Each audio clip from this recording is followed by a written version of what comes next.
Hi friends, कैसे हैं आप? आई होप अच्छे होंगे। आज हम करेंगे नवंबर का करंट अफेयर, जिसमें 90 प्लस क्वेश्चंस हैं और इसको हम दो पार्ट में करेंगे। और ये वन लाइनर फॉर्म में है। इसके बाद हम जब नवंबर का पूरा one liner current affair complete कर लेंगे, उसके बाद हम इसका एमसीक्यू यानी कि प्रैक्टिस सेट फॉर्म करेंगे। एसएससी हो, चाहे स्टेट पीसीएस हो, या अन्य वनडे एग्जाम्स हो, जैसे बैंकिंग हो गया, अभी एसएससी सीजीएल का मेंस आने वाला है मार्च में, फिर सीएचएसएल है। तो हर परीक्षा के लिए आपका ये करंट अफेयर्स इंपॉर्टेंट होगा। और अगर आप चैनल पर नए हो तो प्लीज़ चैनल को सब्सक्राइब करना बिल्कुल ना भूलें और अपने दोस्तों के साथ इसे शेयर जरूर करिएगा। तो चलिए स्टार्ट करते हैं वीडियो। पहला प्रश्न है, लॉकडाउन लिरिक्स नामक कविता संग्रह लिखा है तो किसने लिखा है? तो संयुक्ता दास ने। लॉकडाउन लिरिक्स नामक कविता संग्रह लिखा है संयुक्ता दास ने, और ये आधारित है किस पर? कोविड-19 वैश्विक महामारी के दौरान उनके अनुभवों व परेशानियों पर लिखी गई कविताओं का संग्रह है। ठीक। अगला प्रश्न है, जीमेक्स 2022 ये संयुक्त युद्धाभ्यास का आयोजन किया गया, तो ये बंगाल की खाड़ी में किया गया है। जापान इंडिया मैरीटाइम एक्सरसाइज जीमिक्स जिसको कहते हैं 2022, ये बंगाल की खाड़ी में आयोजित किया गया और ये जापान और इंडिया के बीच आयोजित किया जाता है। बढ़ेंगे अगले प्रश्न की तरफ। अंतर्राष्ट्रीय साक्षरता दिवस ये 8 सितंबर को मनाया जाता है और इस वर्ष का थीम है transforming literacy learning spaces. Transforming literacy learning spaces. अगला प्रश्न है, चौथा प्रश्न है, स्वच्छता ही सेवा ये एक प्रदेश व्यापी अभियान है जिसको स्टार्ट किया है छत्तीसगढ़ सरकार ने। स्वच्छता ही सेवा, ठीक है, ये एक प्रदेश व्यापी अभियान है जिसको छत्तीसगढ़ सरकार ने स्टार्ट किया है। अगला प्रश्न है, देश के दूसरे सीडीएस कौन है?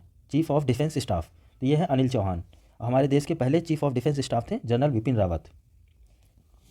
अगला प्रश्न है, झूलन गोस्वामी जिन्होंने हाल ही में संन्यास की घोषणा की है, वो किस खेल से संबंधित है? तो सबको पता होगा आपको, क्रिकेट से। झूलन गोस्वामी क्रिकेट से संबंधित हैं। अगला प्रश्न है, यूएस ओपन टेनिस 2022 महिला वर्ग की विजेता कौन है? तो ये है ईगा स्विएटेक। और यूएस ओपन 2022 अगर पुरुषों की बात करें तो पुरुष विजेता हैं कार्लोस अल्कराज। तो ये हो गया, यूएस ओपन 2022 में महिला की विजेता है ईगा स्विएटेक और यूएस ओपन 2022 पुरुष वर्ग के विजेता है कार्लोस अल्कराज। इसके अलावा 3 और अन्य ग्रैंड स्लैम हैं जिनका हम देखेंगे। सबसे पहले महिलाओं का देखेंगे, तो महिलाओं में ऑस्ट्रेलियन ओपन 2022 का जीता है एस्ले बार्टी ने, विंबल्डन जीता है एलिना रायबाकिना ने, और फ्रेंच ओपन जीता है ईगा स्विएटेक ने। ठीक है, तो फ्रेंच ओपन और यूएस ओपन ये दोनों एक ही महिलाओं ने जीता है, ईगा स्विएटेक ने। ठीक है, ऑस्ट्रेलियन ओपन और एस्ले बार्टी और विंबल्डन एलिना रायबाकिना। अब आ जाते हैं पुरुषों पे। तो ऑस्ट्रेलियन ओपन पुरुषों का जीता है राफेल नडाल ने, विंबल्डन जीता है नोवाक जोकोविच ने, और फ्रेंच ओपन जीता है राफेल नडाल ने। तो ऑस्ट्रेलियन ओपन और फ्रेंच ओपन ये दोनों जीता है राफेल नडाल ने, विंबल्डन जीता है नोवाक जोकोविच ने, और यूएस ओपन की अगर बात करेंगे तो वो जीता है कार्लोस अल्कराज ने। ठीक है, कभी कभी प्रश्न ये भी पूछता है कि सबसे पहला ग्रैंड स्लैम कौन सा खेला जाता है। ठीक है, तो इसका आप ट्रिक याद रख लीजिएगा। अगर हम वर्ल्ड मैप में देखेंगे ईस्ट से वेस्ट की तरफ, मान लीजिए ये ईस्ट है और ये वेस्ट है, तो सबसे ईस्ट में पड़ता है ऑस्ट्रेलिया, तो यहाँ हो जाता है ऑस्ट्रेलियन ओपन। सबसे पहले वर्ष में आयोजित किया जाता है ऑस्ट्रेलियन ओपन। उसके बाद लेफ्ट में आएंगे तो यहाँ यूरोप पड़ता है, यहाँ पड़ता है हमारा फ्रांस। ठीक है, तो ये हो गया फ्रेंच ओपन। ठीक है, फ्रेंच ओपन। फिर उसके लेफ्ट में यूनाइटेड किंगडम, यहाँ खेला जाता है विंबल्डन। और सबसे पश्चिम में वेस्ट में यूएस आता है। ठीक है, यूएसए, तो यहाँ पर यूएस ओपन आयोजित किया जाता है। ये सबसे लास्ट ग्रैंड स्लैम होता है वर्ष का। ठीक है, तो ये आप मैप के थ्रू याद रख सकते हैं कौन सा पहले आयोजित किया जाता है। सबसे पहले होता है ऑस्ट्रेलियन, फिर होता है फ्रेंच ओपन, फिर होता है विंबल्डन, और फिर लास्ट होता है यूएस ओपन। अगले प्रश्न की तरफ। अगला प्रश्न है, लता मंगेशकर चौक का निर्माण किया जा रहा है, तो ये किया जा रहा है अयोध्या में, उत्तर प्रदेश। लता मंगेशकर चौक का निर्माण किया जा रहा है अयोध्या, उत्तर प्रदेश में। अगला प्रश्न है 10वां नंबर, 95वें ऑस्कर में सर्वश्रेष्ठ अंतर्राष्ट्रीय फिल्म के लिए भारत की ओर से कौन सी फिल्म शामिल हो रही है? तो छेलो सो। ठीक है, छेलो सो। और ये 95वें ऑस्कर जो है वो 2023 में आयोजित किए जाएंगे लॉस एंजल्स कैलिफोर्निया में। इंपॉर्टेंट क्वेश्चन है। अगला प्रश्न है, मीना कंदसामी ने हाल ही में जर्मन पेन पुरस्कार जीता है और ये भारतीय लेखिका और कवयित्री हैं। तो जर्मन पेन पुरस्कार किसने जीता है? मीना कंदसामी ने। अगला प्रश्न है, रैमन मैग्सेसे पुरस्कार 2022 ये 4 लोगों को मिला है, जिसमें है गैरी बेन चेगी, ये इंडोनेशिया के पर्यावरण कार्यकर्ता हैं। ठीक है, तदाशी हतोरी ये नेत्र रोग विशेषज्ञ हैं जापान की, वर्नाडेट मैड्रिड ये बाल रोग विशेषज्ञ हैं जापान के, और सोथियारा छिम ये मनोचिकित्सक हैं कंबोडिया के। ठीक है, तो इन 4 लोगों को जो है रैमन मैग्सेसे पुरस्कार 2022 मिला है। एक बार फिर देख लेते हैं। गैरी बेन चेगी ये पर्यावरण कार्यकर्ता है इंडोनेशिया, तदाशी हतोरी ये नेत्र रोग विशेषज्ञ हैं जापान, बर्नाडेट मैड्रिड ये बाल रोग विशेषज्ञ हैं जापान के, और सोथियारा छिम ये मनोचिकित्सक हैं कंबोडिया के। इनमें सिर्फ एक महिला है, तदाशी हतोरी, एकमात्र महिला है इन 4 लोगों में। ठीक है, तो ये इंपॉर्टेंट हो जाता है। तदाशी हतोरी ये नेत्र रोग विशेषज्ञ हैं जापान की। ठीक है, अगला प्रश्न है अमृत सरोवर योजना में पहले स्थान पर कौन सा राज्य रहा है? तो उत्तर प्रदेश पहले स्थान पर है अमृत सरोवर योजना में, और यह केंद्र सरकार द्वारा जल संरक्षण और संचयन हेतु शुरू की गई एक पहल है। अगला प्रश्न है 68वें राष्ट्रीय फिल्म अवार्ड्स में सर्वश्रेष्ठ अभिनेता का पुरस्कार किसने जीता है? तो अजय देवगन ने। बढ़ेंगे अगले प्रश्न की तरफ। 15वां नंबर प्रश्न है मानव विकास सूचकांक में भारत का स्थान क्या है? तो 132वां है। मानव विकास सूचकांक में भारत का स्थान 132वां है। स्विट्जरलैंड को पहला स्थान प्राप्त हुआ है। अगर पिछले वर्ष की बात करें 2020 की, तो भारत का स्थान था 131वां, तो एक स्थान की गिरावट आई है मानव विकास सूचकांक में। अगला प्रश्न है आयुष्मान उत्कृष्ट पुरस्कार 2022 उत्तर प्रदेश को मिला है। आयुष्मान उत्कृष्ट पुरस्कार 2022 का उत्तर प्रदेश को मिला है। अब आते हैं 17वें नंबर प्रश्न पे। रून इंडिया रिच लिस्ट 2022 में पहले स्थान पर कौन है? तो गौतम अडानी है। ठीक है, रून इंडिया रिच लिस्ट 2022 में पहले स्थान पर है गौतम अडानी।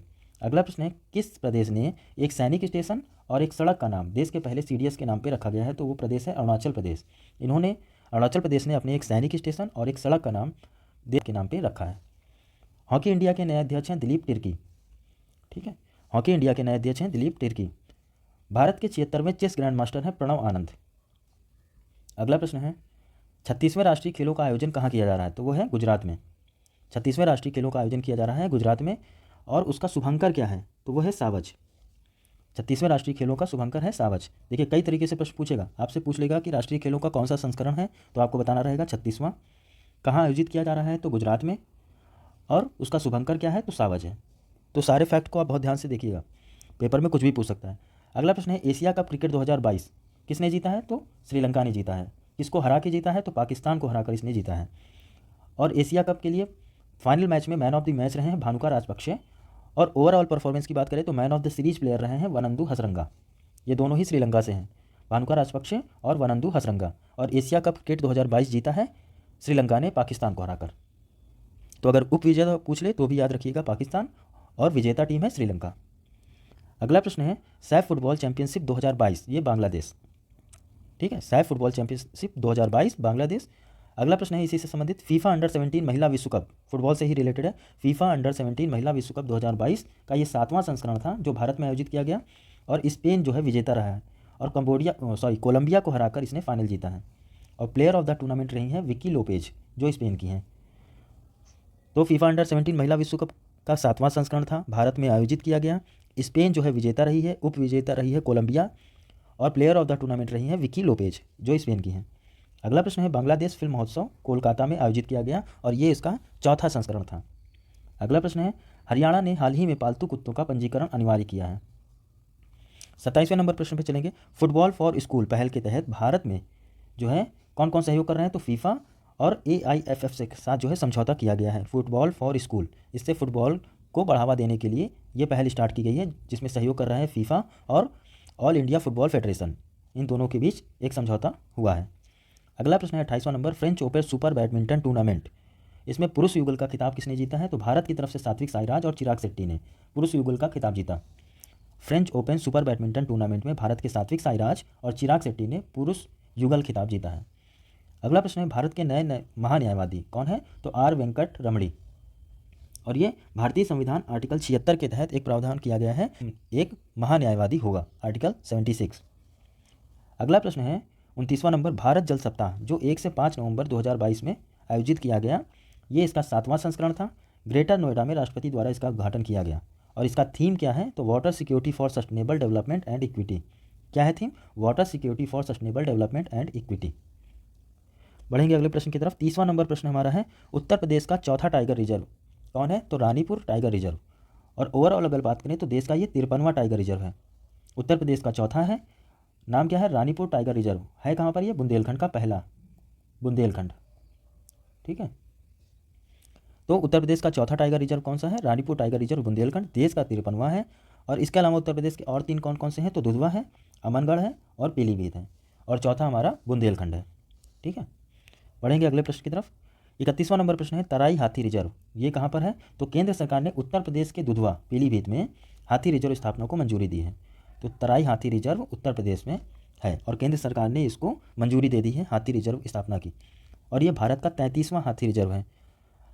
हाथी परियोजना की शुरुआत कब हुई थी? तो 1992 में, और वन्य जीव अधिनियम 1972 की अनुसूची 1 में इसको शामिल किया गया है। अगर सबसे ज़्यादा हाथी रिजर्व की बात करेंगे किस राज्य में है, तो तमिलनाडु और असम दोनों में 5-5 हाथी रिजर्व हैं। अगला प्रश्न है, WHO के अनुसार विश्व में 5.8 मिलियन टीबी के मरीज हैं। 5.8 मिलियन टीबी के मरीज हैं WHO की रिपोर्ट के अनुसार।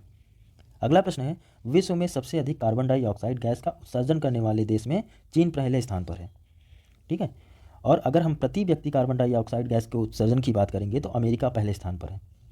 ठीक है, दोनों में अंतर समझिएगा। ओवरऑल की बात करेंगे कार्बन डाई गैस उत्सर्जन में के मामले में तो चीन पहले स्थान पर है, लेकिन अगर प्रति व्यक्ति कार्बन डाइऑक्साइड गैस का उत्सर्जन करने वालों की बात करेंगे तो अमेरिका पहले स्थान पर है। और यह रिपोर्ट जारी की है यूरोपीय आयोग और नीदरलैंड पर्यावरण आकलन एजेंसी द्वारा। अगला प्रश्न है, जीरो क्या है, तो भारत के अरुणाचल प्रदेश में पूर्वोत्तर का पहला फिश म्यूजियम जो एकीकृत एक्वा पार्क के रूप में स्थापित किया जाएगा। भारत के अरुणाचल प्रदेश में पूर्वोत्तर का पहला फिश म्यूजियम जो एकीकृत एक्वा पार्क के रूप में स्थापित किया जाएगा। और किस पहल के तहत स्थापित किया जाएगा, तो प्रधानमंत्री मत्स्य संपदा योजना के तहत प्रत्येक राज्य और केंद्र शासित प्रदेश के लिए एक एकीकृत एक्वा पार्क की घोषणा की गई थी, उसके तहत इसका निर्माण किया जा रहा है। और यह है कहाँ पर, तो सुबनसिरी जिले के तारिम में। अगला प्रश्न है, रेने नाबा जो एक फ्रांसीसी लेखक है जो फ्रेंच और अंग्रेजी दोनों भाषाओं में उन्होंने एक पुस्तक लिखी है। कौन सी भाषा में, तो फ्रेंच और अंग्रेजी दोनों भाषाओं में एक पुस्तक लिखी है जिसका शीर्षक क्या है, द लॉ न्यूक्लियराइजेशन डे, यानी कि एशिया का परमाणुकरण। इस पुस्तक में परमाणु आपातकाल और पाकिस्तान और चीन की साठगांठ से उत्पन्न खतरे पर चर्चा की गई है। रेने नाबा है क्या, तो ये हाल जो है करंट में ये आतंकवाद के खिलाफ लड़ाई के लिए अंतर्राष्ट्रीय केंद्र के उपाध्यक्ष हैं। इससे पहले ये अरब मुस्लिम दुनिया के पूर्व प्रमुख थे, रेने नाबा। अगला प्रश्न है, फीफा 2022 के लिए भारत की तरफ से ब्रांड एम्बेसडर कौन है, तो रणवीर सिंह है। फीफा 2022 भारत के लिए ब्रांड एम्बेसडर है रणवीर सिंह। अगला प्रश्न है 37वां नंबर, स्टैचू ऑफ बिलीफ विश्वास स्वरूपम, ये क्या है, कि भगवान शिव की दुनिया में सबसे बड़ी शिव मूर्ति है और ये राजस्थान के राजसमंद जिले के नाथद्वार कस्बे में है। ठीक है, नाथद्वार कस्बे में है। और ये भगवान शिव की इस मूर्ति की कल्पना किसने की थी, तो मिराज समूह के अध्यक्ष है श्री मदन पालीवाल, इनके द्वारा इसकी कल्पना की गई थी सबसे पहले। और ये गणेश टेकरी के निकट जो है इसका निर्माण किया जा रहा है। तो नंबर, लाडली लक्ष्मी योजना 2.0, ये एक योजना है जो मध्य प्रदेश सरकार की है। इससे पहले लाडली लक्ष्मी योजना की शुरुआत 1 अप्रैल 2007 में की गई थी। अब उसका दूसरा संस्करण जारी किया गया है, लाडली लक्ष्मी योजना 2.0। अच्छा, इसका उद्देश्य क्या है, तो लिंगानुपात में सुधार, लोगों में बालिकाओं के प्रति सकारात्मक सोच लाना, बालिकाओं के शैक्षणिक स्तर तथा स्वास्थ्य की स्थिति में सुधार लाना और उनके भविष्य को उज्जवल बनाना, ये उसका लक्ष्य है। अगला प्रश्न है, राष्ट्रीय जनजातीय नृत्य महोत्सव, ये आयोजित किया गया छत्तीसगढ़ रायपुर में। ठीक है, और ये राज्य स्थापना दिवस के अवसर पर रायपुर छत्तीसगढ़ में राष्ट्रीय जनजातीय नृत्य महोत्सव के तीसरे संस्करण का आयोजन किया गया है। पहला जनजातीय नृत्य महोत्सव मनाया गया था 2019 में, दूसरा मनाया गया 2021 में। ठीक है, और 1 नवंबर 2000 को अपना स्थापना दिवस मनाता है छत्तीसगढ़। तो ये 23वां हो गया। ठीक है, 23वां जो है स्थापना दिवस था ये छत्तीसगढ़ का।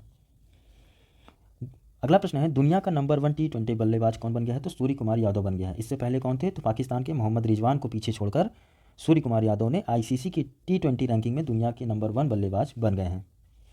अगला प्रश्न है, 41वां नंबर का, भारत का पहला तैरता वित्तीय साक्षरता शिविर ये श्रीनगर में आयोजित किया जा रहा है। तो ये किसके माध्यम से किया जा रहा है, तो हाल ही में इंडिया पोस्ट पेमेंट बैंक यानी कि IPPB ने श्रीनगर जम्मू कश्मीर में निवेशक दीदी पहल के तहत, ये इंपॉर्टेंट है, इस पहल के तहत, तो निवेशक दीदी पहल के तहत महिलाओं के लिए महिलाओं के द्वारा अवधारणा के साथ वित्तीय साक्षरता को बढ़ाने के लिए भारत का पहला पानी पर तैरता वित्तीय साक्षरता शिविर आयोजित किया गया। अगला प्रश्न है, डोनी पोलो हवाई अड्डा, ये ईटानगर अरुणाचल प्रदेश में है। केंद्रीय मंत्रिमंडल ने अरुणाचल प्रदेश की राजधानी ईटानगर के हंगोली में, ठीक है, स्थित ग्रीनफील्ड हवाई अड्डे का नामकरण अब क्या कर दिया है, डोनी पोलो हवाई अड्डा। अगला प्रश्न है 43 नंबर का, पूर्वोत्तर राज्य का पहला मत्स्य संग्रहालय, ये रिपीट हो गया क्वेश्चन, इससे पहले हम कर चुके हैं, ये जीरो की बात कर रहा है। ठीक है, तो पूर्वोत्तर राज्य का पहला मत्स्य संग्रहालय अरुणाचल प्रदेश, जो पूर्वोत्तर में अपनी तरह का पहला मत्स्य संग्रहालय और उच्च ऊंचाई वाला बुल्ला गांव में है। पर्टिकुलर अगर बात करें तो बुल्ला गांव में स्थित है और तारिन मछली फार्म को एकीकृत एक्वा पार्क के रूप में अपग्रेड किया जाएगा। बढ़ते हैं अगले प्रश्न की तरफ।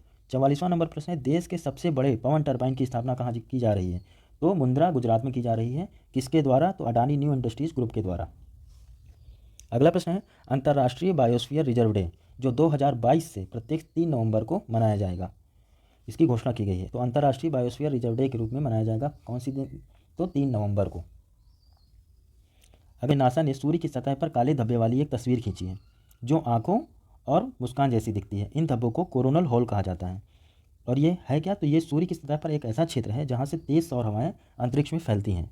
तो ये टर्म याद रखिएगा आप, कोरोनल होल। पूछ सकता है आपसे कि कोरोनल होल क्या है। प्रश्न है आमुरबाज।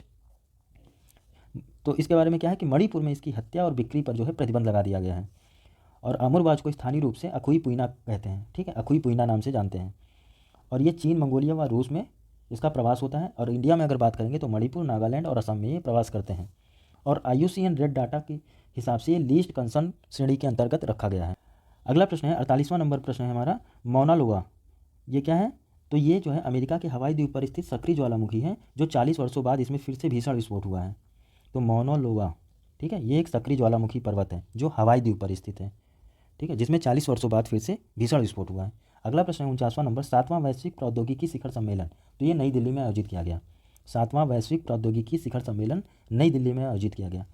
आज का लास्ट प्रश्न है ब्लू बगिंग। ये क्या होता है, तो ब्लूटूथ के माध्यम से जो हैकिंग की जाती है उसको ब्लू बगिंग कहते हैं, इसको ब्लूटूथ प्लस बग, ठीक है।